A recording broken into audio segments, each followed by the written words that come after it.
Program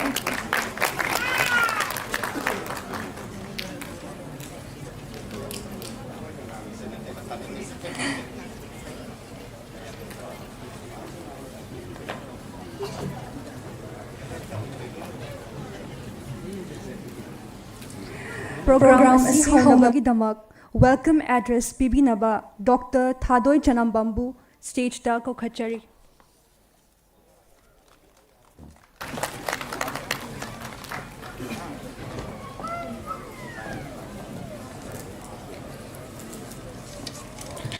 Khurumjari khwai pumnamakbu ngasigi yaiferaba kalengi humni panba yumsakaisa numit asida N-kambt Pictures na puthoksaduna releasing film Thawaigee Thawai hariba film asigi releasing gi function asida lingbirakliba khwai pumnamakbu ikoknona khurumjari ngasigi function asida aikoina saruk yabinaba haijiruba matamda masagi achinba kya kaithoktuna harau lingbirakliba mayai tangbunda lingsinbiriba ming oina panjarabada ngasigi athoiba mithunglen oina lingsinbiriba ming oina panjarabada Sri Okram Surjakumar Singh MLA Khangabok AC busu ikai khumnabaga loinana taramna okjari loinana ngasigi athoiba mithunglemgi phampham langda lingsinbiriba ming oina panjarabada T. Fulen Maitai, MCS Director Fishery Government of Manipur, Kambam Kiran Singh, Additional Ship Engineer, Water Resource Department of Manipur, Kaisam Biju Singh, Treasury Officer Sandren, Meringmai Agang Kabui, Treasury Officer Thawal, Plus Film Chairman Saraswati College Pangai Amadi, Nandakumar, DC Sandel IS Busu, Taramna, ikai khumna zabaga loinana taramnen oksari loinana ngasigi thauram asigi thauburel oibiribi ming oina panjarabada Srimati Ningombam Sunita Sahitya Academy Award busu ikai khumna baga loinana taramna oksari ngasigi film asi nupa ngaktagi oiba nupa ngaktana sanazaba film amani N-kambt Pictures manungsibiduna lengbirakliba amadi film asibu pamjaduna lengbirakliba pumnamakpu ikai khumnabaga loinana taramna oksiri amadi ngasigi thoram asibu thawai hapiriba mapu oina thawai hapiriba prints media electronics mayam pumnamakpusu ikai khumnabaga loinana taramna oksiri taramna oksabaga loinana ngasigi taramna oksabagi wairoisin asi swaida tensinjarage pumnamakpu khurumjari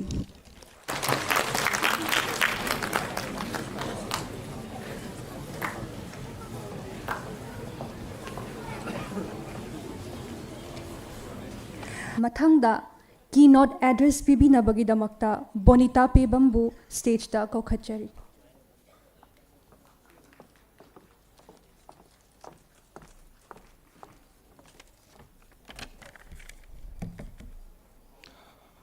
Ahanba maktada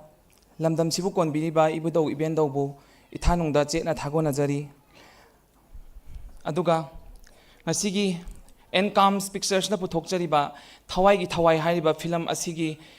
inaugural function asida dais da lengsin biriba kai khumnabada matik charaba chief guest ki phampham landa lengsin biriba Sri Okam Surjakumar bu ikoknon kai khumnaba uchari president ki phampham langda Ningombam Sunita amadi guest of honor ki phampham langda T. Fulen Maitai MCS Director Fisheries Government of Manipur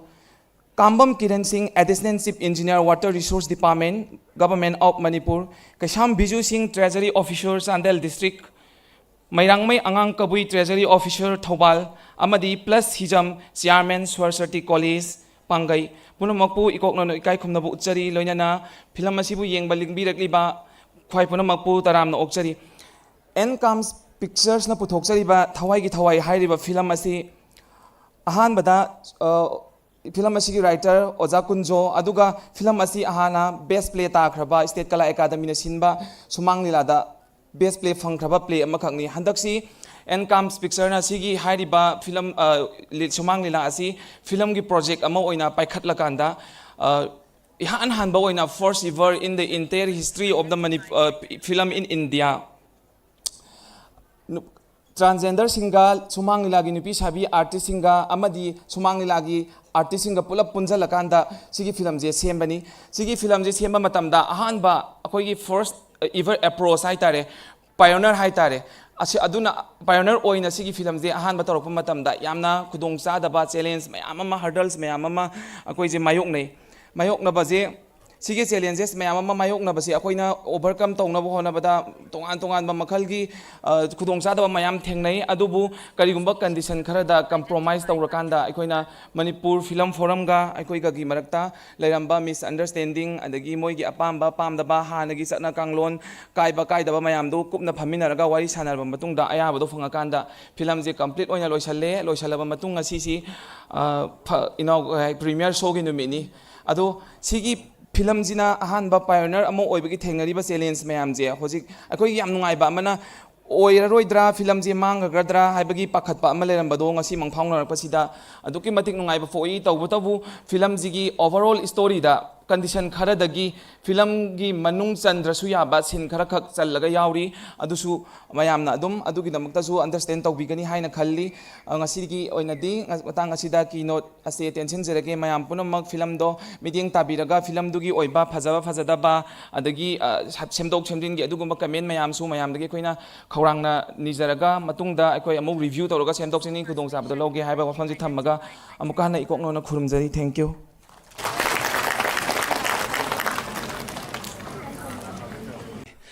cái người mà nó bị xin đến đâu vậy mà thì lại oh sorry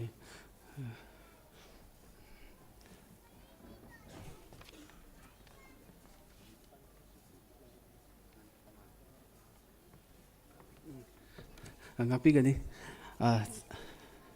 Sir Nanda Kumar Chandil gi DC uzu ikai khumdaba sorry Miring mai angam kabui amadi plus ism chairman Swasti College plus ism sorry ngapi gani sorry kada me apuna mapu amkazu hanai kai buchari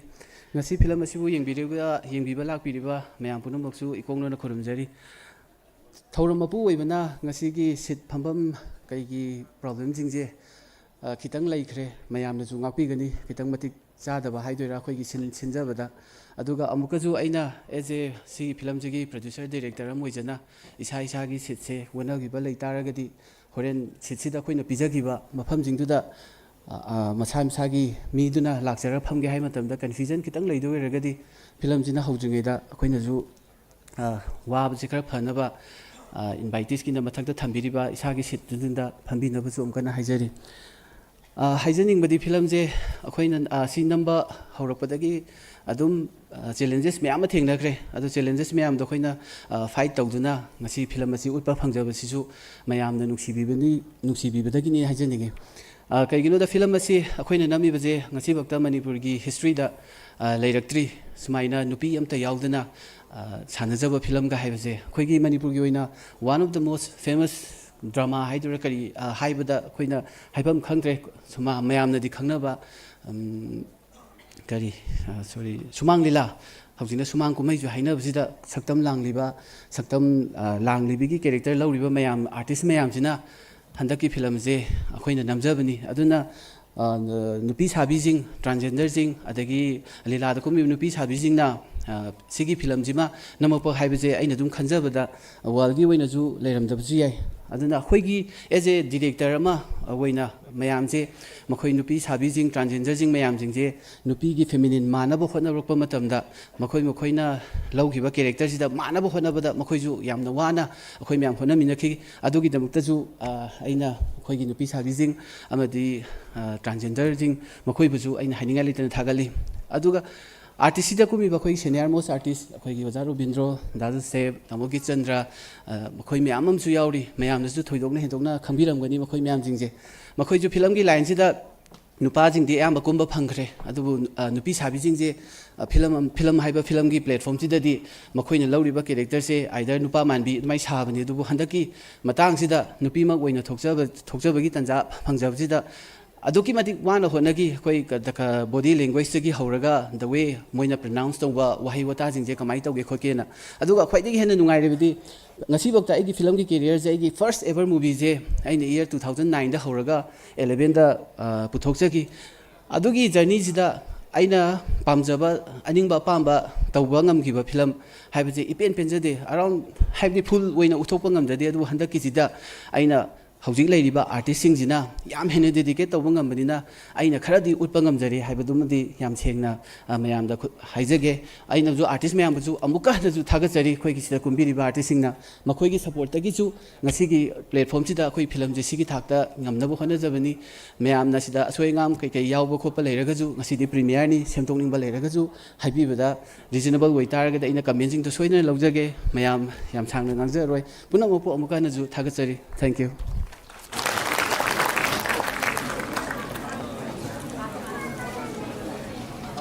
ꯃꯔꯛꯁꯤꯗ ꯑꯩ ꯀꯩꯅꯣꯝ ꯈꯤꯇꯪ ꯍꯥꯏꯖꯍꯧꯒꯦ ꯁꯤꯒꯤ ꯐꯤꯂꯝꯁꯤꯗ ꯅꯝꯃꯛꯄꯗ ꯑꯩꯕꯨ ꯈ꯭ꯋꯥꯏꯗꯒꯤ support ꯇꯧꯕꯤꯈꯤꯕ ꯑꯩꯅ ꯐꯤꯂꯝꯁꯤ ꯅꯝꯕꯗ ꯉꯝꯈꯤꯕ ꯑꯩꯒꯤ one of the ꯑꯩꯒꯤ ꯏꯃꯥꯟꯅꯕ ꯑꯩꯒꯤ ꯀꯣꯂꯤꯛ ꯁꯟꯖꯣꯏ ꯂꯩꯇꯥꯟꯊꯦꯝ ꯁꯟꯖꯣꯏ ꯑꯃꯗꯤ ꯖꯣꯏ ꯀꯤꯁꯟ ꯅꯈꯣꯏ ꯑꯅꯤ ꯑꯝꯇ ꯁ꯭ꯇꯦꯖꯁꯤꯗ ꯀꯥꯈꯠꯄꯤꯔꯣ ꯑꯦꯖ ꯑꯦ ꯄ꯭ꯔꯗ꯭ꯌꯨꯁꯔ ꯑꯃ ꯑꯣꯏꯅ ꯃꯈꯣꯏ ꯑꯅꯤꯗ ꯑꯩꯅ ꯒꯤꯐ ꯑꯝꯇꯪ ꯇꯧꯖꯒꯦ ꯂꯩꯇꯥꯟꯊꯦꯝ ꯁꯟꯖꯣꯏ ꯖꯣꯏ ꯀꯤꯁꯟ ꯁꯤꯠꯀꯤꯗꯣ ꯉꯥꯛꯇꯪ ꯊꯝꯃꯨ ꯂꯥꯛꯑꯣ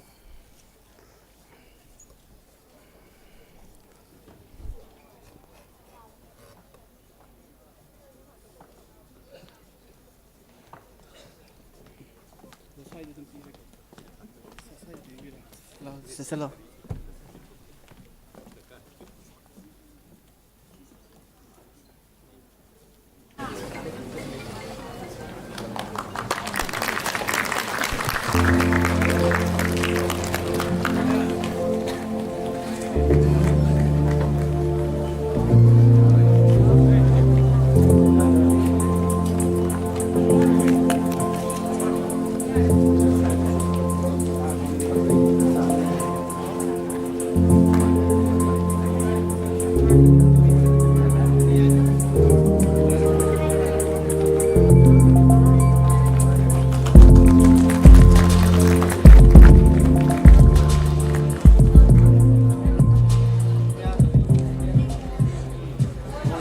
ꯑꯗꯨꯒ ꯉꯁꯤꯒꯤ ꯑꯩꯈꯣꯏꯒꯤ ꯐꯤꯂꯝꯁꯤꯗ ꯑꯩꯉꯣꯟꯗ ꯁ꯭ꯄꯣꯟꯁꯔ ꯇꯧꯕꯤꯔꯛꯈꯤꯕ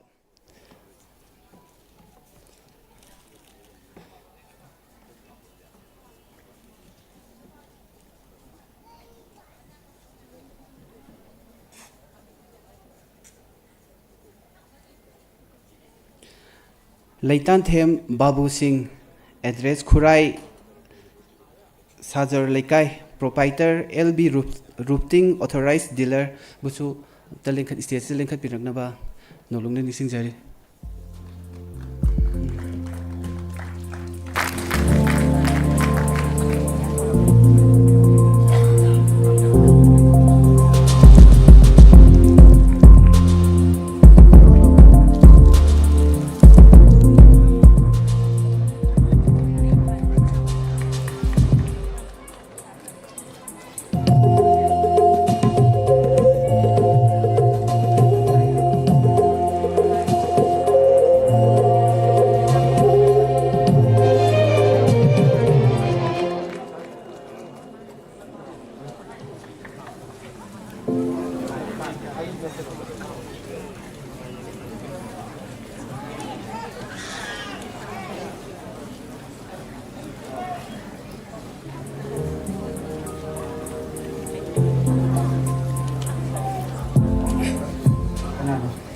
ꯃꯊꯪꯗ ꯑꯩꯈꯣꯏꯒꯤ ꯉꯁꯤꯒꯤ ꯁ꯭ꯄꯣꯟꯁꯔ ꯇꯧꯕꯤꯔꯛꯄꯗ ꯑꯩꯈꯣꯏꯅ ꯄꯤꯖꯒꯗꯧꯔꯤꯕ ꯃꯣꯃꯦꯟꯇꯣ ꯑꯁꯤꯕꯨ ꯊꯋꯥꯏ ꯍꯛꯆꯥꯡ ꯌꯥꯎꯅ ꯁꯥꯕꯤꯔꯛꯄ ꯂꯥꯏꯅꯤꯡ ꯁꯣꯂꯨꯁꯟꯒꯤ ꯄ꯭ꯔꯣꯄꯥꯏꯇꯔ ꯍꯥꯏꯐꯦꯠ ꯁ꯭ꯇꯦꯖꯇ ꯀꯥꯈꯠꯄꯤꯔꯛꯅꯕ ꯅꯤꯡꯁꯤꯡꯖꯔꯤ ꯃꯥꯒꯤ ꯊꯧꯗꯥꯡꯗꯒꯤ ꯉꯁꯤꯒꯤ ꯑꯩꯈꯣꯏꯒꯤ ꯄꯤꯗꯧꯔꯤꯕ ꯃꯣꯃꯦꯟꯇꯣ ꯃꯌꯥꯝꯁꯤꯡꯁꯦ ꯃꯥꯅ ꯂꯣꯏꯅ ꯉꯁꯤꯒꯤ ꯁ꯭ꯄꯣꯟꯁꯔ ꯇꯧꯕꯤꯈꯤ ꯃꯥꯒꯤꯁꯨ ꯃꯌꯥꯝꯅ ꯈꯤꯇꯪ ꯑꯍꯧꯕ ꯈꯨꯕꯥꯛ ꯑꯝꯇ ꯈꯨꯕꯤꯌꯨ please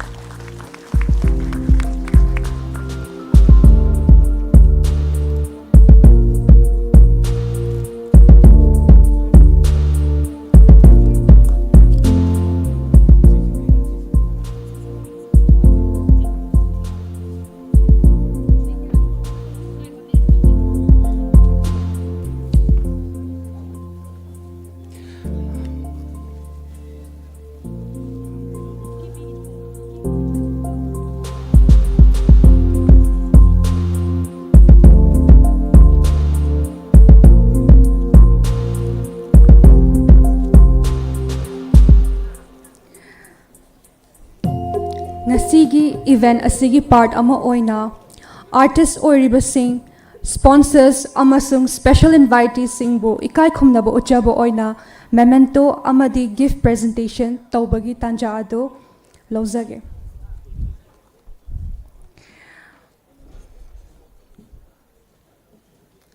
Artist singi mingbu hana mathang manaw naina lauthok charake. Sur Athokpam, Robindro, Tera Ibohalbi, Joy Kishan, Sanjoy, stage da Kokachari.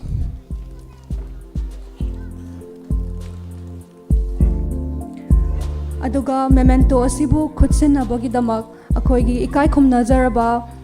chief guest ki phambam langda lengshin biriba ozabu Kokachari.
Mathangi artist sing asina Tomba, Oken, Geet Chandra, Tony amasung Premjit stage asida Kokachari. Aduga memento asi sinanabagi tamakta akoigi ngasigi event ki president oibiribi Ningombam Sunita Sahitya Academy Awardee Kokachari stage da.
Mathangi artists Ming Oina Panzarabada, Hiramoti, Arun, Pises Huidrom, Surchan, Amasung Arun, Kunti. Makoibu stage asida Kokachari. Aduga memento asi kutsin nabagi damak akoigi guest of honors ki phamam lang asal lengsin biriba Kaisam Biju Singh, Treasury Officer Chandel Busu Kokachari.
ꯃꯊꯪꯒꯤ ꯑꯥꯔꯇꯤꯁꯁꯤꯡ ꯀꯧꯈꯠꯆꯒꯦ ꯉꯥꯟꯕ ꯁꯣꯃꯣꯔꯖꯤꯠ ꯗꯦꯕꯥꯟ ꯏꯕꯣ ꯄꯤꯁꯛ ꯑꯃꯁꯨꯡ ꯖꯣꯇꯤꯟ ꯁ꯭ꯇꯦꯖꯇ ꯀꯧꯈꯠꯆꯔꯤ ꯑꯗꯨꯒ ꯃꯦꯃꯦꯟꯇꯣ ꯑꯁꯤ ꯈꯨꯠꯁꯤꯟꯅꯕꯒꯤꯗꯃꯛ ꯑꯩꯈꯣꯏꯒꯤ guest of ꯑꯣꯅꯔꯒꯤ ꯐꯝꯐꯝ ꯂꯥꯡꯗ ꯂꯦꯡꯁꯤꯟꯕꯤꯔꯤꯕ ꯇꯤ ꯐꯨꯂꯦꯟ Meitei MCS Director Fisheries Government of Manipur bu kokhatchari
ꯃꯊꯪꯒꯤ ꯑꯥꯔꯇꯤꯁꯁꯤꯡ ꯑꯁꯤꯅ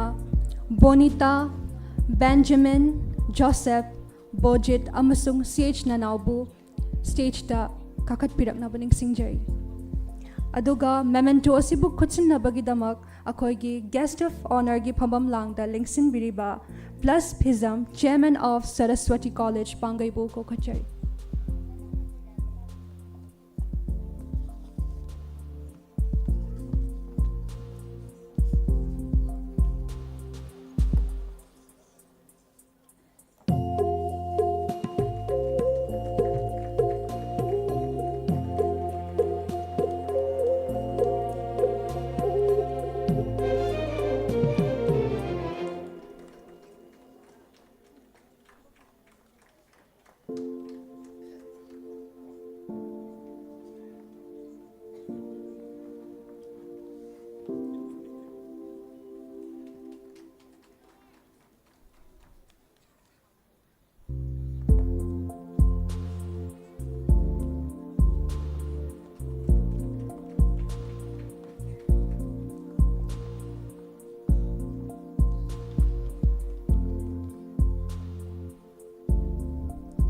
ꯃꯊꯪ ꯑꯁꯤꯅ ꯑꯩꯈꯣꯏꯒꯤ ꯐꯤꯜꯝ ꯑꯁꯤꯒꯤ ꯁ꯭ꯇꯣꯔꯤ ꯂꯥꯏꯟꯕꯨ ꯁꯦꯝꯕꯤꯔꯤꯕ ꯑꯣꯖꯥ ꯀꯨꯟꯖꯣ ꯊꯧꯕꯥꯜ ꯃ꯭ꯌꯨꯖꯤꯛ ꯗꯤꯔꯦꯛꯇꯔꯁ ꯐꯤꯞꯁꯟ ꯖꯤꯗꯟ ꯁꯤꯡꯒꯔꯁ ꯅꯣꯔꯦꯟ ꯂꯥꯏꯁ꯭ꯔꯝ KB ꯁꯅꯥ ꯕꯤꯛꯀꯤ ꯗꯤꯌꯥ ꯂꯤꯔꯤꯁꯤꯁ ꯁꯨꯔꯃꯥ ꯅꯤꯡꯒꯣꯝꯕꯝ ꯁꯕꯇꯥꯏꯇꯜ ꯚꯥꯕꯅꯥ ꯅꯤꯡꯒꯣꯝꯕꯝ ꯑꯃꯁꯨꯡ ꯃꯦꯀꯞ ꯑꯕꯨꯡ ꯑꯗꯨꯒ assistant makeup Linthoi ꯑꯣꯏꯅꯥꯝꯕꯨ ꯁ꯭ꯇꯦꯖꯇ ꯀꯧꯈꯠꯆꯔꯤ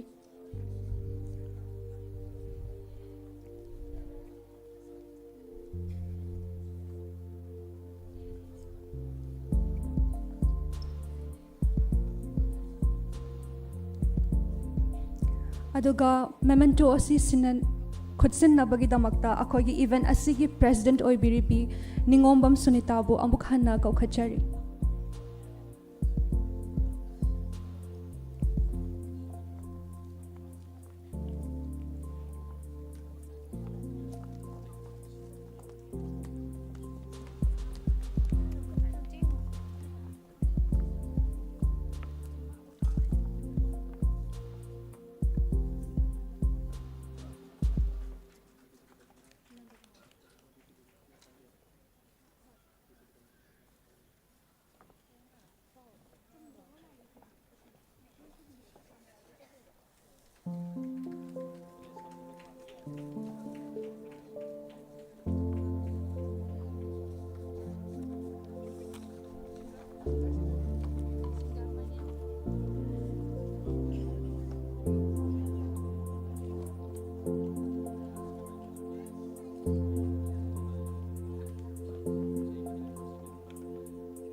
Mathangda akhoigi special invitees singbo kaukhatchage.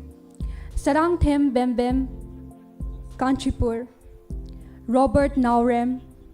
Rabi, Thobal District Hospital, Asem Brazamani, Stone Crusher, Thobal, stage ta lengkhat piraknaba ningsingjari.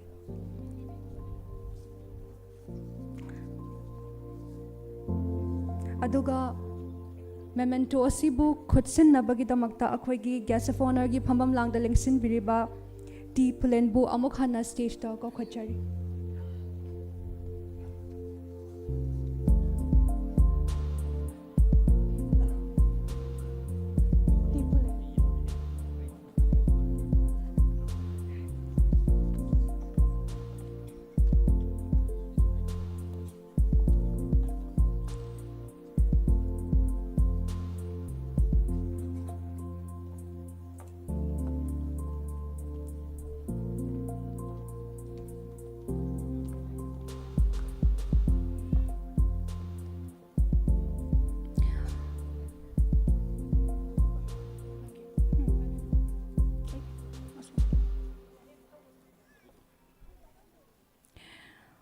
Mathangda sees a hospital gi representative Anuradha Khangabok Laisham Lata Thobal Shetri Laikai Kaukachari stage ta.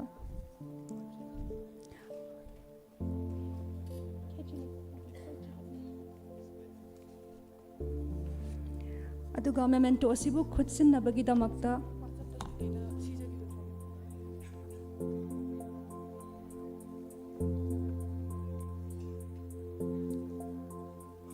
Kambam Kiran Singh, Additional Chief Engineer, Water Resources Department, Manipur Bu, Kaukachari stage ta.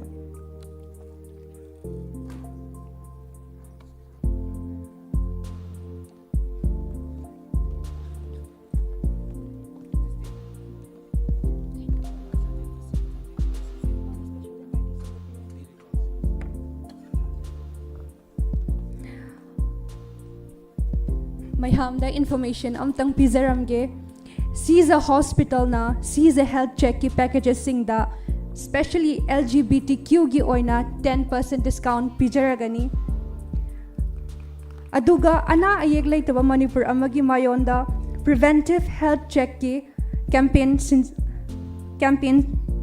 changsin jabagi information ama issue tor a issue ama public interest ki issue ni mayam interest leragadi yaubinaba khanganjari.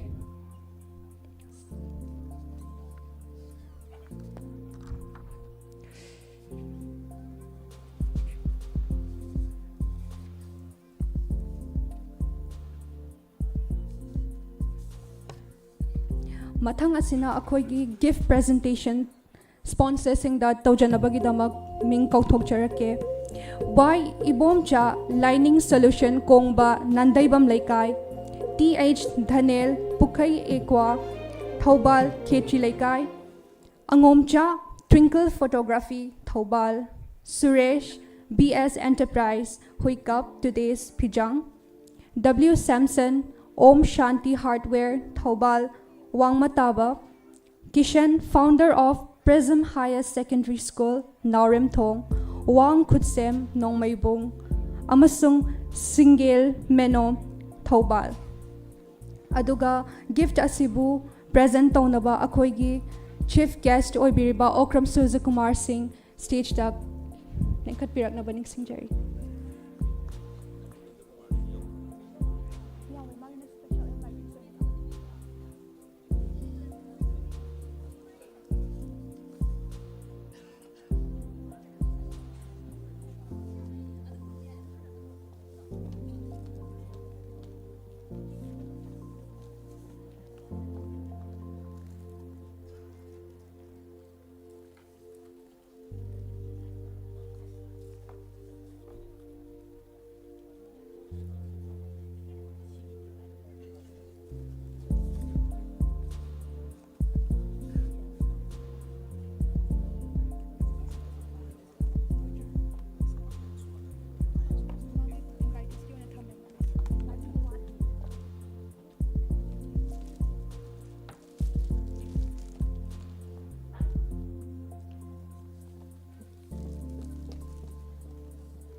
Mathangda akhogi special thanks oina kaukhatjage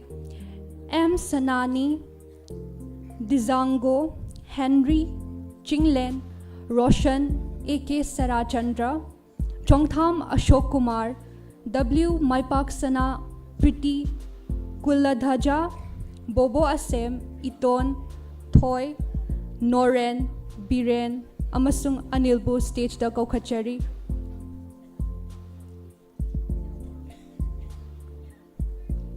Aduga special thanks asibu khutsinabagi damag akoina khoigi L Nandakumar Singh IASDC Chandelbu stage da kaukhatjari.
Mathangda ikai khumnabada matik charaba guest of honor gi phambang langda lensin biriba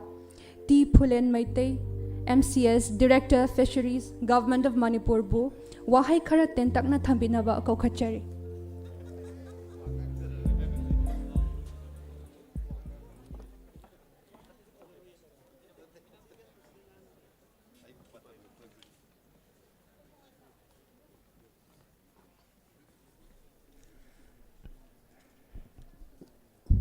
Matang matam chadana basan tawradi mayamna taninga royaduna ayhak yam tentakna minute ama khatang logjarage moina kokthorak labanina asengmadi wangang jarare haijabani ngasi khoigi premier show asigi chief guest ki fampham langda lengsin biriba Okram Churja Kumar Singh Honorable MLA Khangabok SC aduga dais the lengsen biriba dignitaries pumnamak amamam tangming panjararoge of the dais the lengsen biriba aikogi ngasigi cinema sibu puthok pada tongan ba capacity da angam ba contribution tawduna ngasigi film asibu mapung pahan biriba aikogi artist sing crew members sing oza sing amadi ngasigi cinema sibu yeng baleng birakliba pumnamakpu yan hana ikok nona khuramjari madi ngasigi cinema asi thangai sengna angakpa ama oigani haibagi thajabada ihakna phaujai yamna nungai jabadi yamna mukha hena yengningba phahanbadi ngasigi cinema asi nupi amatta baw haibasida amukhanasu yamna yengningba phahanjai aduna ihak department gi sutti loktolaga chelaklabani ana yamna sangna haijararoi ngasigi production committee writer amadi cinema asibu puthokpada yauriba pumnamakta ihak ki taraptagi afaba film sidagi tongan ba film sina medium oiraga khoigi society da thogliba problem adagi education or medium of social change oiramba aduga element mayam ama yauramgani haibagi थाजब अचेत पसे थमलगा याक cinema सिबु थवाई यावना लोइबा भौ Young मंगम जब ओइजगे दुगा अखोइगे dignitaries dice लिंगबिरिबा मैमसु lesson मिरि मैमसु cinema सि लोइबा भौ पुन्ना येंगमिनसे हाइबा वाहि खरसि थमजरगा स्वाइसिदा ma'am बो मुखन खुरमजरी thank you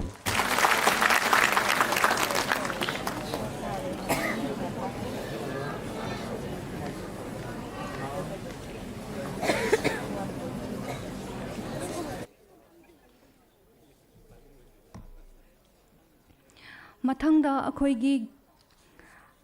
chief guest Okram Surya Kumar बु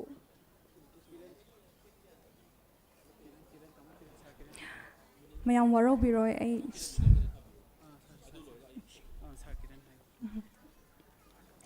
मथंगदा अखोइ गेस्ट ऑफ ऑनर गी फमम लांग लिंक्शन बिरिबा सर कामम किरण बु वाहै मते खरा थंबिनबगी दमक्ता कोखचरी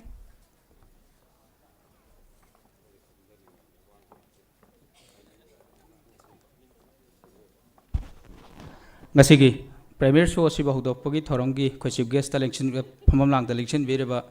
koi sir sujakumar ahama mukta da kai khongna buchari amasung mayam punamak dignitary punamak po kai khongna buchari aduga mamang da khoi election bereba mayam punamak amasung film gi society sida lengbirak leba mayam punamak po kai khongna buchari yam nungai hoje khoi safulena so haibi khiba se khoi manipur da angakpa ama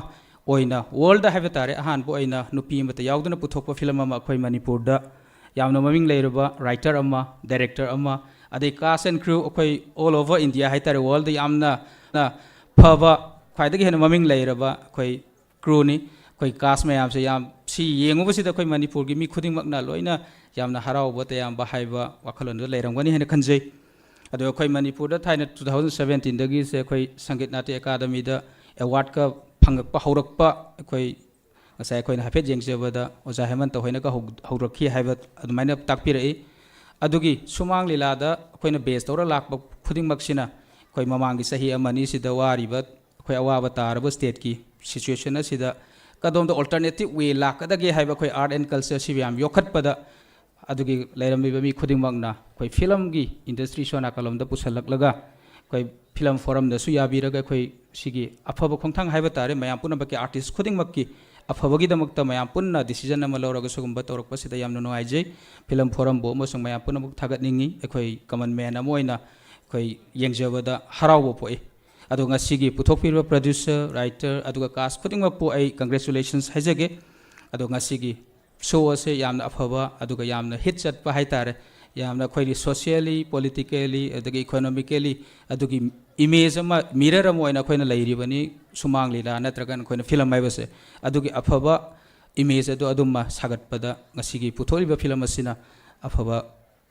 khoi thaudang adu yabu oirasunu hairaga mayam punam ki matfamda amukka su hana kok nonjari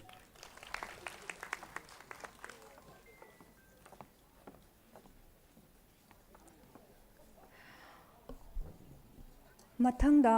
इकाई खुमनबदा मतिक चारबा guest of honour की फमम लांग लिंक्सिन बिरिबा अखोई ngasi chief guest Okram Surya Kumar Singh MLA Khangabok एसीबो वहाई खरा तेंतंगना थंबिनबगी दमकता निंगसिंग चारी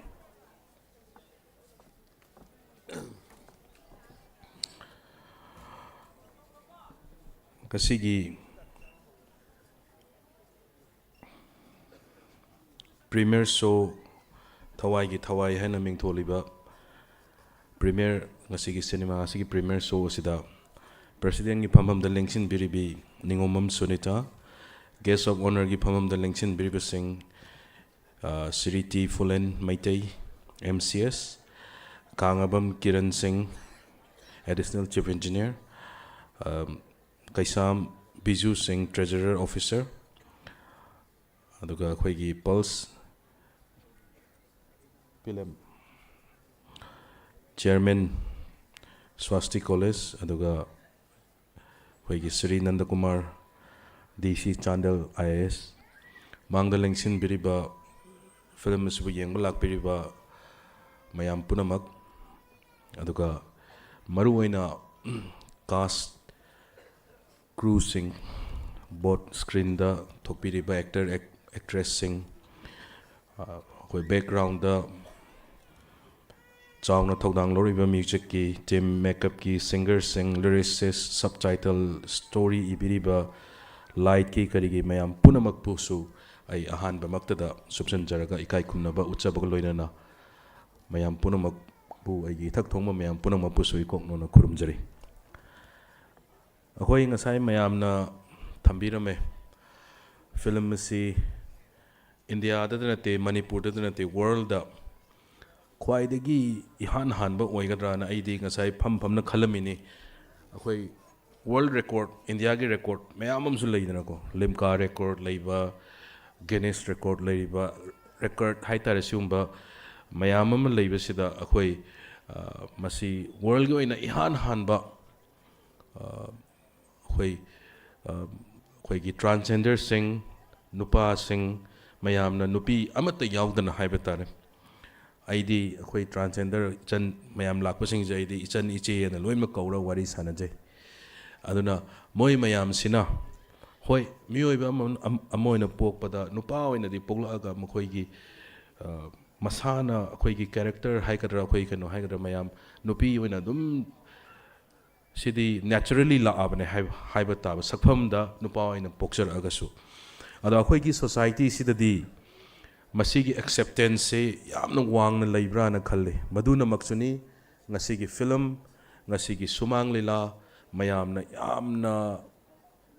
मणिपुर की प्रजा मयामना याबगिने हारिबा अखोईगी सुमांग लीला से असु यामना popular ओरिसे अदा आइना सुम यंगजबा मतमदा राइट प्लेटफॉर्म दा असेंबली की प्लेटफॉर्म दा अखोईगी स्टेट सिगी चौखत थौरांग खनबा हाइबसे असेंबली की प्लेटफॉर्म दा लोइनमक खनबा गाक्तनी अदुदा मणिपुर की ओइना खनरपा मतमदा ट्रांसजेंडर मयामगी नत्रगना अखोई कैनोना अखोईगी मयाम लेरिबा मयाम सिगी अखोई ममांगदसु आई असेंबली दा आई पुथोकचखिबने मखोईगी वेलफेयर की हाइबा तारे अखोई समना हाइबदा अखोईगी ट्रांसजेंडर वेलफेयर बोर्ड फजन थमगदौबा अदगी ट्रांसजेंडर पर्सन सिंगी अखोईगी प्रोटेक्शन राइट एक्ट हाइदना 2019 सिगी हेल्थ एंड फैमिली वेलफेयर की मखादा मोईगी एम्पावर तौनबा एम्प्लॉयमेंट गारंटी की करीगी मयाम लैबा मयाम सिंगसे पार्लियामेंट एक्ट तौग्रिबसकी मखादा असेंबली की फ्लोर दसु पुथोकसकिबना आइना सुम गियंगपा मतमदा अखोई ट्रांसजेंडर इचेनाउ सिंग मरुओइना लीला याउबिरिबा मयाम पुनमक अखोई मसी एम्पावर तौबीबा मा दरकार लैयेना आई हेना खंजै मखोइसे सोसाइटी दा पीइंगाइदगी हौरगा अखोई डिप्राइव हाइबद्रा मयामना हंधना दुम येंगागा लाबने हाइबा अदुना आईसु आईगी इनाउ नुपा अमा लेरमे कजिन हाइबा तारे माजी अखोई नुपा ngaktane मयामना नंगबु नुपी ओइ तौरना दु तौरना तौरगा अखोइना पीइंगाइसे ngangbीबा अखोई नुपा मयाम सिन संगदना अदा चावरकांददी मागी कइनोदना यारक्तबनिना मा सुम फनेक सेचबा सारी सेचबा मा दुम तौरबा मयामदो हुजिक माजे लैगिद्रेबा मा लैगिद्रकांदा अखोइसि नुंगाइरक्तेबा अदु मानदी याम होनाजैबा नुपा मानबनेना कइनो तौनबनेना अदु अखोइना मसी सोसाइटी सिना मसी हौरक्पदगी खंगक्पदगी फैमिलीना अदुम एक्सेप्ट तौबीबना हेना चुंगनी हाइना आई थमजै मदुना सीननी अखोइ ngasai पार्लियामेंट दा एक्ट सेमक्तना स्टेट दा इम्प्लीमेंट तौगदौनी हाइना तौदना लाइसे आइना सुम यंगजा मतमदा maximum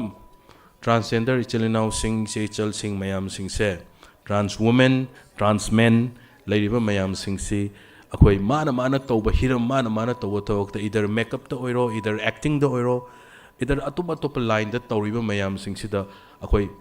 Marik Chumna straight forward चटपनिना मखोइना तौबा सिंग से मैक्सिमम अखोई माइ पाए हाइना आई थाजै मणिपुर की इकोनॉमी दा चाउना कंट्रीब्यूशन मखोइगिसु लई हाइना मपानदा मेकअप तौरगा लैरिबा मयाम मपानदा अतोप पार्लर सिंग दा थबक तौरगा लैरिबा मयाम मणिपुर की इनकम दा मसी लोइनमक हायेंग मोइना तौरिबा मयाम सिंगसे अखोइगी इनकम दसु लाकद्रिबने दुना अखोइ चप मानना मखोइगी वेलफेयर की सिसु यंगसनफम थोइ हाइदुना आई थाजै अना फिल्म सिगी प्रोड्यूसर फिल्म सिगी राइटर फिल्म सिगी लैरिबा मयाम पुनमकना अमुक्तंग आइना ngasai अहानबदा थमजगिबदुने ꯑꯃꯨꯛꯇꯪ ꯑꯩꯈꯣꯏ ꯒꯤꯅꯤꯁ ꯋꯥꯔꯜ ꯔꯦꯀꯣꯔꯗꯀꯨꯝꯕ ꯆꯟꯅꯕ ꯃꯁꯤ ꯑꯃꯨꯛꯇꯪ ꯀꯩꯅꯣ ꯇꯧꯕꯤꯕ ꯌꯥꯒꯗ꯭ꯔꯥ ꯃꯁꯤ ꯑꯃꯨꯛꯇꯪ ꯑꯩ ꯌꯦꯡꯁꯤꯜꯍꯟꯅꯤꯡꯉꯤ ꯍꯥꯏꯗꯨꯅ ꯑꯩ ꯊꯝꯖꯒꯦ ꯑꯗꯨꯒ ꯂꯣꯏꯁꯤꯟꯖꯔꯛꯄꯗ ꯌꯥꯝꯅ ꯅꯨꯡꯉꯥꯏꯕꯗꯤ ꯑꯩꯈꯣꯏ ꯉꯁꯤ ꯂꯥꯛꯄꯤꯔꯤꯕ ꯃꯌꯥꯝꯁꯤꯡꯁꯦ ꯑꯩ ꯏꯁꯥꯃꯛꯁꯨ ꯃꯌꯥꯝꯅ ꯄꯣꯂꯤꯇꯤꯀꯦꯜ ꯑꯣꯏꯅ ꯈꯜꯂꯝꯕ ꯌꯥꯏ ꯑꯩ ꯏꯔꯤꯕ ꯁ꯭ꯇꯣꯔꯤ ꯏꯔꯤꯕ ꯑꯩꯈꯣꯏ ꯑꯣꯀ꯭ꯔꯝ ꯀꯨꯟꯖꯣ ꯑꯩꯈꯣꯏ ꯑꯩꯒꯤꯗꯤ ꯑꯣꯖꯥ ꯀꯨꯟꯖꯣ ꯍꯥꯏꯅ ꯈꯪꯅꯩ ꯑꯩꯅ ꯑꯗꯨꯝ ꯀꯧꯖꯩ ꯑꯩ ꯄꯤꯛꯏꯉꯩꯗꯒꯤ ꯍꯧꯅ ꯑꯩ ꯂꯥꯏꯔꯤꯛ ꯇꯥꯛꯄꯤꯔꯛꯄꯅꯤ ꯃꯥꯅꯁꯨ ꯏꯕ ꯑꯗꯨ ꯑꯩꯈꯣꯏ ꯄ꯭ꯔꯣꯗ꯭ꯌꯨꯁꯔꯒꯤ ꯀꯔꯤꯒꯤ ꯏꯌꯥꯝꯕ ꯀꯩꯅꯣꯁꯦ ꯃꯥꯒꯤꯁꯨ ꯍꯥꯟꯅꯗꯒꯤ ꯃꯥꯒꯤ ꯁꯤꯅꯦꯃꯥꯁꯤꯡꯁꯦ ꯃꯃꯥꯡꯗꯁꯨ ꯑꯩ ꯑꯃꯨꯛ ꯑꯅꯤꯔꯛ ꯌꯥꯎꯖꯈ꯭ꯔꯦ ꯑꯩꯈꯣꯏꯒꯤ ꯃꯥꯏꯀꯩꯔꯣꯝꯒꯤ ꯍꯥꯏꯕ ꯇꯥꯔꯦ ꯈꯦꯇ꯭ꯔꯤ ꯂꯩꯀꯥꯏꯗꯒꯤ ꯑꯣꯏꯅ ꯑꯗꯨꯃꯥꯏꯅ ꯇꯧꯕꯅꯦ ꯑꯗꯣ ꯂꯩꯔꯤꯕ ꯑꯩꯈꯣꯏ ꯉꯁꯥꯏ ꯒꯣꯔꯃꯦꯟꯒꯤ ꯑꯣꯐꯤꯁꯤꯌꯦꯜ ꯃꯌꯥꯝ ꯑꯃ ꯌꯥꯎꯕꯁꯤ ꯐꯤꯂꯝ ꯔꯤꯂꯤꯁ ꯇꯧꯕꯗ ꯁꯨꯃꯥꯏꯅ ꯌꯥꯝꯅ ꯌꯥꯎꯕꯤꯕꯁꯦ ꯑꯩ ꯀꯌꯥ ꯎꯗꯦ ꯑꯗꯣ ꯃꯁꯤꯒꯤ ꯌꯨꯅꯤꯛꯅꯦꯁ ꯃꯌꯥꯝ ꯑꯩꯈꯣꯏ ꯂꯩꯕꯤꯔꯤꯕ ꯐꯤꯁꯔꯤꯒꯤ ꯗꯥꯏꯔꯦꯛꯇꯔ ꯑꯩꯈꯣꯏ ꯏꯌꯥꯝꯕ ꯐꯨꯂꯦꯟ ꯍꯣꯏ ꯀꯔꯤ ꯂꯩ ꯃꯌꯥꯝꯁꯦ ꯑꯩꯈꯣꯏ ꯂꯤꯂꯥꯒꯤ ꯑꯩꯈꯣꯏ ꯇꯧꯔꯤꯕ ꯑꯩꯈꯣꯏꯒꯤ ꯑꯩꯈꯣꯏ ꯑꯦꯛꯇꯔ ꯍꯦꯔꯥꯃꯣꯇꯤ ꯍꯣꯏ ꯀꯔꯤ ꯍꯣꯏ ꯈꯪꯅꯕ ꯃꯣꯏꯅ ꯇꯧꯔꯛꯄ ꯑꯗꯩ ꯇꯥꯃꯣ ꯏꯌꯥꯝꯕ ꯅꯟꯗꯀꯨꯃꯥꯔꯁꯤꯁꯨ ꯑꯩꯈꯣꯏ ꯑꯣꯖꯥ ꯀꯨꯟꯖꯣꯒ ꯇꯤꯟꯅꯕ ꯃꯌꯥꯝꯁꯤ ꯃꯥꯒꯤ ꯇꯤꯟꯅꯕ ꯃꯌꯥꯝꯗꯨꯅ ꯅꯨꯡꯁꯤꯕꯤꯗꯨꯅ ꯂꯥꯛꯄꯤꯕ ꯑꯣꯏꯔꯝꯕꯁꯨ ꯑꯣꯏꯔꯝꯒꯅꯤ ꯍꯥꯏꯅ ꯑꯩ ꯊꯥꯖꯖꯩ ꯃꯁꯤꯗ ꯄꯣꯂꯤꯇꯤꯀꯦꯜꯒꯤ ꯀꯔꯤꯒꯤ ꯑꯃ ꯌꯦꯡꯗꯅ ꯃꯌꯥꯝꯁꯤꯅ ꯃꯌꯥꯝ ꯑꯃ ꯇꯧꯔ ꯂꯥꯛꯄꯤꯕꯁꯤ ꯑꯩ ꯑꯦꯟꯀꯔꯦꯖ ꯇꯧꯕꯤꯕ ꯂꯥꯛꯄꯤꯕꯁꯤ ꯌꯥꯝꯅ ꯍꯔꯥꯎꯖꯩ ꯌꯥꯝꯅ ꯅꯨꯡꯉꯥꯏꯖꯩ ꯍꯥꯏꯗꯅ ꯃꯅꯤꯄꯨꯔꯒꯤ ꯐꯤꯂꯝ ꯐꯦꯇꯔꯅꯤꯇꯤꯗ ꯃꯅꯤꯄꯨꯔꯒꯤ ꯐꯤꯂꯝꯁꯦ ꯑꯩ ꯃꯐꯝ ꯈꯨꯗꯤꯡꯃꯛꯇꯁꯨ ꯑꯗꯨꯝ ꯍꯥꯏꯖꯕꯅꯤ ꯅꯣꯔꯠ ꯏꯁꯇ ꯑꯩꯈꯣꯏ ꯃꯇꯝꯗꯨꯗ ꯀꯟꯅ ꯑꯩꯈꯣꯏꯒꯤ ꯑꯩꯒꯤ ꯄꯥꯕꯨꯡꯅ CM ꯑꯣꯏꯔꯤꯉꯩ ꯃꯇꯝꯗ ꯀꯟꯅ ꯇꯥꯟꯅꯔꯝꯕꯅꯦ ꯃꯅꯤꯄꯨꯔꯁꯤꯗ ꯐꯤꯂꯝꯒꯤ ꯁꯤꯇꯤ ꯑꯃ ꯂꯩꯅꯕ ꯍꯥꯏꯗꯅ ꯃꯐꯝꯐꯥꯎꯇ ꯄ꯭ꯔꯣꯖꯦꯛ ꯇꯧꯗꯨꯅ ꯂꯩꯔꯒ ꯊꯝꯃꯕꯅꯦ ꯃꯁꯤ ꯑꯔꯨꯅꯥꯆꯜ ꯄ꯭ꯔꯗꯦꯁꯇ ꯅꯝꯗꯅ ꯃꯇꯝꯗꯨꯗ ꯄꯨꯈꯤꯕ ꯃꯣꯏꯅ ꯄꯨꯈ꯭ꯔꯁꯨ ꯑꯩꯈꯣꯏ ꯁ꯭ꯇꯦꯠꯀꯤ ꯑꯃ ꯁꯥꯅꯦꯅ ꯌꯥꯝꯅ ꯀꯩꯅꯣ ꯇꯧꯔꯕꯅꯤ ꯃꯅꯤꯄꯨꯔꯗ ꯅꯣꯔꯠ ꯏꯁꯀꯤ ꯁ꯭ꯇꯦꯠ ꯃꯌꯥꯝꯁꯤꯡꯁꯤ ꯅꯝꯕ ꯁꯤꯅꯦꯃꯥ ꯃꯌꯥꯝꯁꯦ ꯆꯍꯤ ꯑꯃꯒꯤꯁꯦ ꯄꯨꯟꯁꯤꯜꯂꯒ ꯃꯅꯤꯄꯨꯔꯗ ꯅꯝꯃꯤꯁꯤꯅ ꯍꯦꯟꯅ ꯌꯥꯝꯃꯝꯒꯅꯤ ꯍꯥꯏꯔꯤꯕ ꯑꯩ ꯉꯔꯥꯡ ꯅꯍꯥꯟ ꯔꯤꯂꯤꯁ ꯇꯧꯕ ꯐꯤꯂꯝ ꯑꯃ ꯔꯤꯂꯤꯁ ꯇꯧꯕꯗꯁꯨ ꯑꯩ ꯊꯝꯖꯕꯅꯤ ꯑꯩꯈꯣꯏꯒꯤ ꯂꯩꯔꯤꯕ ꯑꯩꯈꯣꯏꯒꯤ ꯍꯧꯖꯤꯛ ꯂꯩꯔꯤꯕ ꯏꯔꯥꯡꯁꯤꯅ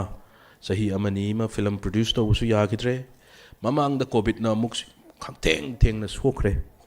ꯑꯗꯣ ꯃꯌꯥꯝꯅꯗꯤ ꯍꯥꯏꯅꯔꯛꯄ ꯌꯥꯏ ꯑꯩꯈꯣꯏ ꯐꯤꯂꯝ ꯅꯝꯗꯅ ꯃꯌꯥꯝꯁꯤ ꯇꯧꯗꯅ ꯏꯔꯥꯡ ꯍꯧꯗꯅ ꯂꯥꯡꯗꯅ ꯂꯩꯔꯦ ꯍꯥꯏꯗꯨꯅ ꯑꯩꯈꯣꯏꯒꯤ ꯃꯌꯥꯝꯅ ꯈꯟꯅꯔꯝꯕꯕꯨꯗꯤ ꯌꯥꯏ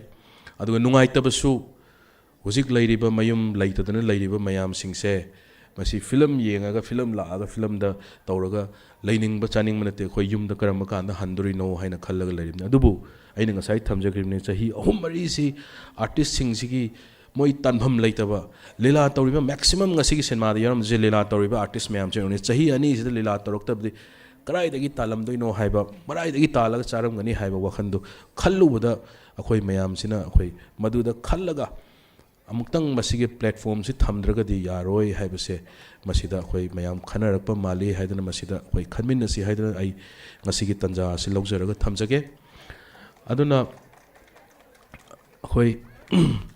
ꯑꯔꯣꯏꯕꯗ ꯑꯗꯨꯅ ꯑꯩꯅ ꯉꯁꯥꯏ ꯍꯥꯏꯕꯗꯨꯅꯤ ꯑꯣꯐꯤꯁꯤꯌꯦꯜ ꯃꯌꯥꯝ ꯑꯃꯁꯨ ꯌꯥꯎꯕꯤꯔꯦ ꯃꯈꯣꯏ ꯃꯅꯤꯄꯨꯔꯒꯤ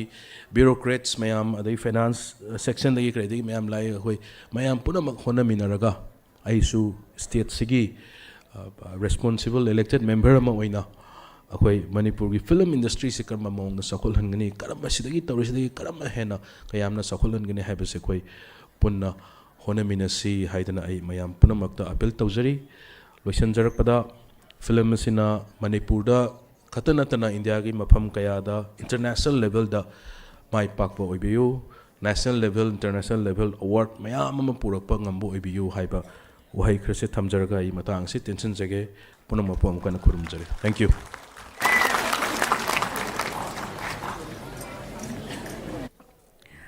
ꯑꯔꯣꯏꯕ ꯑꯣꯏꯅ ꯑꯩꯈꯣꯏꯒꯤ ꯄ꯭ꯔꯦꯁꯤꯗꯦꯟꯠ ꯑꯣꯏꯕꯤꯔꯤꯕꯤ ꯅꯤꯡꯒꯣꯝꯕꯝ ꯁꯨꯅꯤꯇꯥꯕꯨ ꯋꯥꯍꯩ ꯈꯔ ꯊꯝꯕꯤꯅꯕ ꯀꯧꯈꯠꯆꯔꯤ ꯃꯌꯥꯝ ꯋꯥꯔꯧꯕꯤꯔꯣꯏ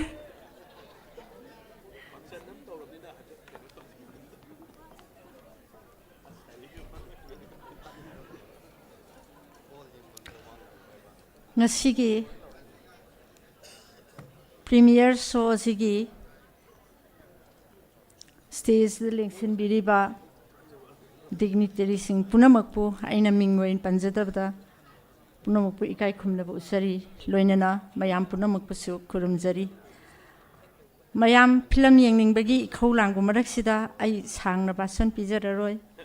सुमनतंगी आइना हाइजनिंगबा खरादंगी आईगी इयानी पाने आईगी हेक पोंमिनबा इबुंगी मसानी पाने आई अखोई बोजीसी मासी अंगांग ओइरिङेदगी यामना अखोइगी मंगोंदा इसैदगी हाना हौरे मासे ऑल इंडिया रेडियो स्टेशन की एप्रूव चाइल्ड सिंगर ने अदे इसैजी मान याम पामना होरकपदगी मथंग मथंग लाकपदा मंगोंदा फिल्म की केनो सिदा माइगी अपाम्बा से संसिलक्रिबनी अदे ngasi पुथोकदरिबा फिल्म सिसु महांगना यागद्रा हाइदना सांगयंग अमा ओइना पुथोकसबनी अदे फिल्म सि सोइदना माइ पाकलगनी हाइबगी थाजबा थमजरी लोइनना करीगुम्बा कनागुम्बा अमना करीगुम्बा हिरम अमदा माइ पाकना संसिलक्के खलकबा मतमदा लंबीदा खुदोंग थीबा आयत अपन कया थेंगनदबा नते थेंगनरिबा मरक असिदा ngamnanaba sangsilakliba aigi yanipa sibu mayamna सहयोग पिबियु लोइनना फिल्म सिगी एक्टर सिंगना अमदी फिल्म सिगा मरी लेनबा पुनमकना मतेंग पांगबिबदगी ngasi ma ki film se utpangam jagadoribani aduga maruiba wafam amana aihaki asada film sida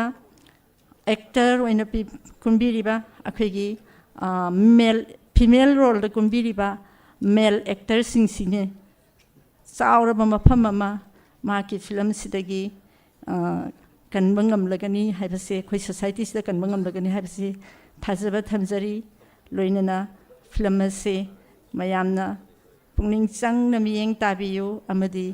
पुंगनिंग सौगतपियु मतुंगदसु महाक अफबा film maker अमा ओइबा ngamhanbiyu thank you all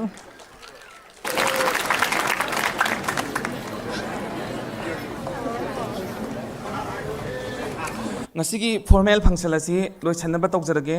marak akhoi film gi partner oibiba sponsor tawbirakpa mi kharakhak honor tawgadaba wa lawre adudo kokthotjarake ahanbada mamanawba hotel yaifaba huidrom bikramjit chairman SBS private company limited singzamai 360 gi representative district athokpam anchor oibiri being asigi district atokpam stage sakta lengkhat piraksi nauba yaifavo hotel SBS bikramjit singzamai 360 district atokpam honor tawbinabagi namakta ikai khomnajaraba deputy commissioner Thawal Laisam Nandakumar bu Thawal Chandel ikoknona ningsingjari District Atokpam representative of Singzamai 360 SBS Huidrom Bikramjit Nauba Yaifavo Hotel Stage Sakta Lengkhat Piraksi Tamo Nandakumar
Thagatsari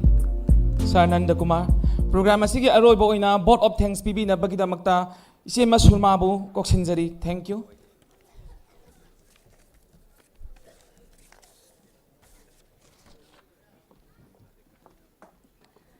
lengbi dekliba punamakpu ahanba maktada ikai khomna uzari ngasi N-kambt Pictures นั้นพุทธกษบะทวายกีทวายให้นะมิงทอนบะมันนี่ฟิล์มมาสิบูมาสิกีพรีเมียร์โชว์สิดาเลี้ยงสินบีรีบะมาสิกีได้เมมเบอร์สิงอามาดีฟิล์มมาสิบูทวายฮาปีรีบะอาร์ติสครูเมมเบอร์สิงอามาดีมาสิเลี้ยงสินบีรีบะฟิล์มมาสิบูยังกันให้เลี้ยงบีรีบะปุ่นมาปูทักษบะอามาดีนุ่งไงบะพงดกจรีมายามสิวันไงบะช่วยเดินมากี่วันมันนี่ให้นักขลีอดุนาปุ่นมาฟิล์มสิยามนะนุ่งไงนี่ยังบิวอาดุกะMC ให้จาระกันมายามปุ่นมาปูทักษบะพงดกจรี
Greetings all. My name is Lauren Mahiroti Singh. And my name is N-kambt Devi. We are currently pursuing our aviation job-oriented training course at HACITS. HACITS is the best test to seek for if you want quality training at the most affordable course fee.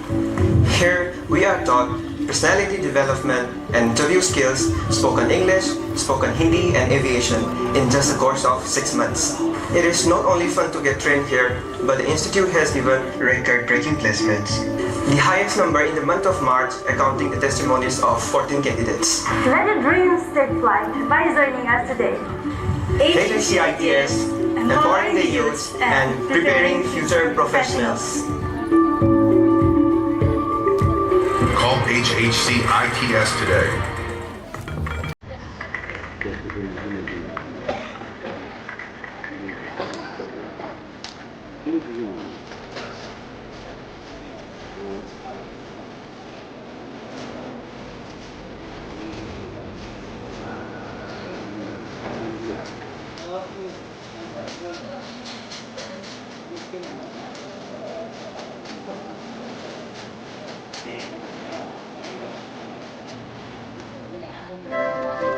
ꯑꯩꯅ ꯆꯤꯟꯖꯕꯒ ꯃꯇꯥꯡꯅ ꯌꯥꯗꯕꯒ ꯌꯨꯝꯒꯤ ꯃꯀꯨꯞ ꯃꯇꯥ ꯌꯦꯡꯁꯤꯟꯕ ꯍꯦꯛꯇ ꯉꯝꯍꯧꯗꯦ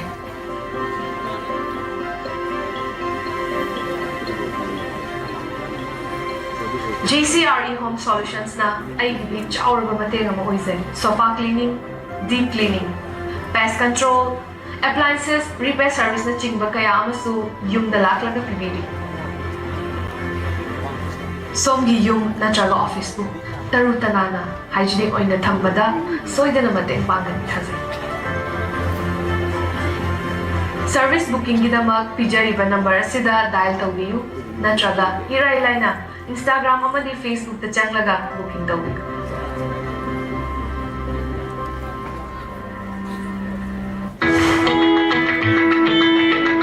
시제 내 빠기람 가이제 짜닝이 그 시니게요 Hey, Mister, wangang mo dabi ki mga papalido. Nugi alam mo na pallo na harap bro. So what 빨리 나게도 가요 Hawdong ngay siya ni. 이루세다리네 누나 답이 가고 아니 야다두나 Nang daw na, marika ka man bro. Nang dong ching na lujok chok chok. Olde chili banaw chop se ta chili mukli. Mabukan yung mukshi da pagitaw fong kandali ha. Abawi!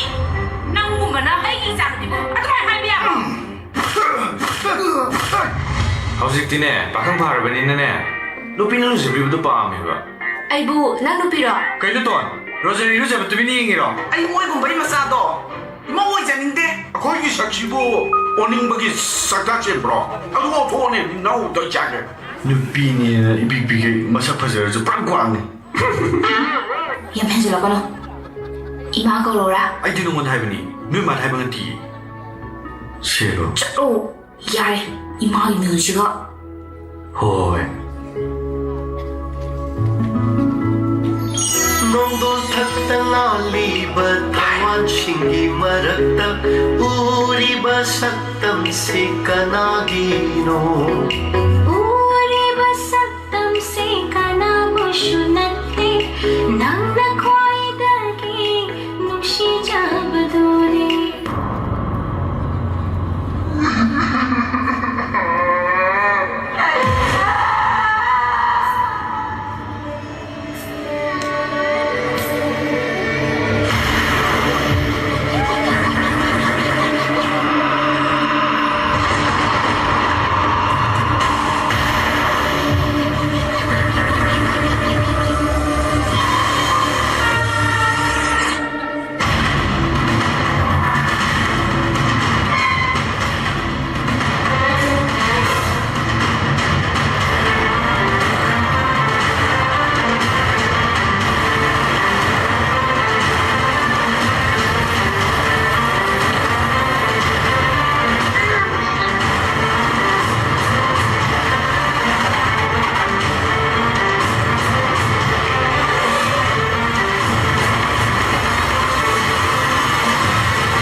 ꯑꯩꯈꯣꯏꯒꯤ sponsor ꯃꯅꯤꯄꯨꯔꯒꯤ ꯈ꯭ꯋꯥꯏꯗꯒꯤ ꯃꯃꯤꯡ ꯂꯩꯈꯠꯂꯛꯂꯤꯕꯁꯤꯡ ꯄꯨꯀꯩ aqua with mineral 11th ꯁꯥꯏꯟꯁꯀꯤꯗꯃꯛ ꯈ꯭ꯋꯥꯏꯗꯒꯤ ꯐꯒꯠꯂꯛꯂꯤꯕ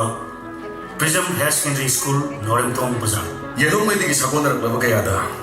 ꯏꯔꯝꯗꯝ ꯑꯁꯤꯗ ꯂꯩꯔꯤꯕ ꯃꯤꯄꯨꯝ ꯈꯨꯗꯤꯡꯃꯛꯇ ꯃꯦꯃꯦꯟꯇꯣꯁ ꯈꯨꯗꯣꯜꯄꯣꯠ ꯀꯌꯥ ꯁꯥꯗꯨꯅ ꯁꯛꯇꯥꯛꯄ ꯉꯝꯅꯕ ꯍꯣꯠꯅꯖꯔꯤꯕ ꯂꯥꯏꯅꯤꯡ solution house of indigenous handicraft product ꯀꯣꯡꯕ ꯅꯥꯟꯗꯩꯉꯝ ꯂꯩꯀꯥꯏ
Nakoi mayam sumai lakane habse ai thazeru da bani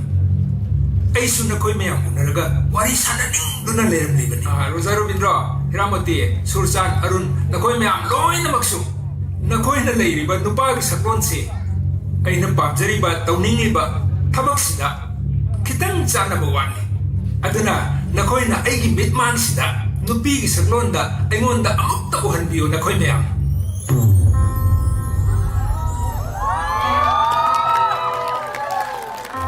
Toto, adumai toradi aina pamjari bisi hek thoedana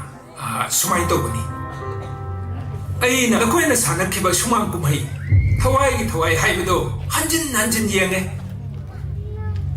aina sum khanbada nakoi mayam sina kumkhiba sumang kumai gum aina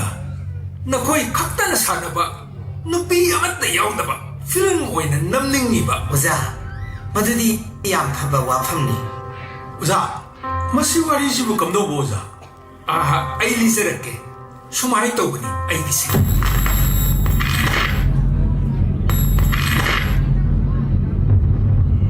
Leikidraba miyoi ki Thawaina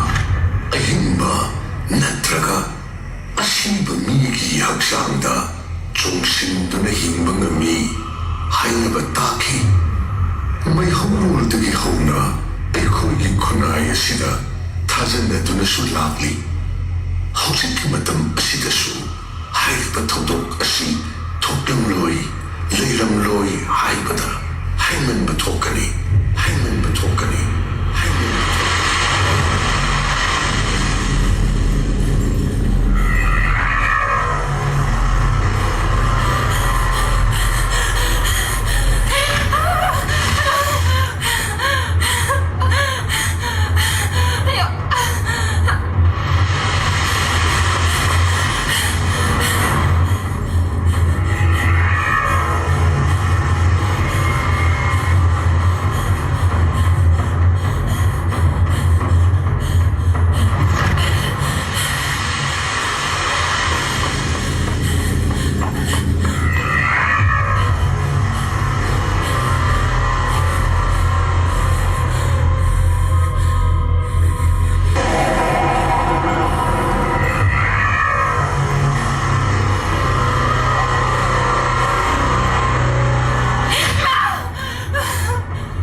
ꯑꯩꯈꯣꯏꯅ ꯇꯧꯔꯤꯕꯁꯦ